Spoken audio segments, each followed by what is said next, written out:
ഞാൻ പണ്ട് ഇതുപോലെ നമ്മുടെ ഫ്രണ്ട്സിൻ്റെ കൂടെ എന്താ നമ്മുടെ ഈ പടത്തിലുണ്ടല്ലോ നമ്മുടെ അമർ അക്ബർ അന്തോണിയിൽ പ്രേമമെന്നാൽ എന്താണ് പെണ്ണ് എന്ന് പറഞ്ഞൊരു പാട്ട് ചെയ്തിട്ടുണ്ട്. അതിനകത്ത് കുറേ നാളിന് മുമ്പ് പാട്ട് ചെയ്തു വെച്ചതാ.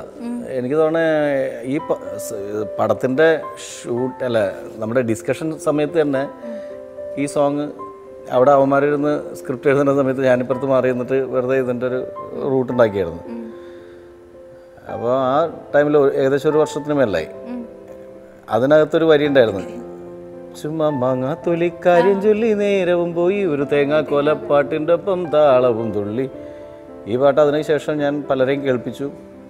അതെൻ്റെ സിനിമ ഷൂട്ടിങ് കഴിഞ്ഞ് പാട്ടൊക്കെ ഷൂട്ടിങ് കഴിഞ്ഞ് അതിൻ്റെ പോസ്റ്റ് പ്രൊഡക്ഷൻ നടക്കുന്ന സമയത്ത് ആ വരികളൊക്കെ വെച്ചിട്ട് ഒരു പാട്ട് വന്നിട്ടുണ്ട് ചാനലിൽ, മാങ്ങാത്തൊലി തേങ്ങാക്കൊല.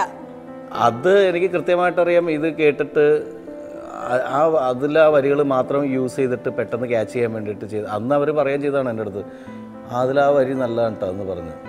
നല്ല രസമുണ്ട്. ആ ഞങ്ങൾക്ക് പെട്ടെന്ന് സ്ട്രൈക്ക് ചെയ്തത് ആ വരിയാണെന്നൊക്കെ പറയുകയും ചെയ്ത് കുറേ കഴിഞ്ഞപ്പോൾ ഇത് കേൾക്കുകയും ചെയ്തു. അതോടുകൂടി ഞാൻ നിർത്തിയേക്കുന്നു. ഇനി ഈ പാട്ടിന്റെ ഈ വരികൾ കേട്ടപ്പം ഞാനും വിചാരിച്ചു, ഓ ഇനിയിപ്പോ അത് കേട്ടിട്ട് ഇത് കേട്ടിട്ട് അത് ഉണ്ടാക്കിയത്. അതെന്താണെങ്കിലും ക്ലിയർ ചെയ്തത് വളരെ നന്നായി.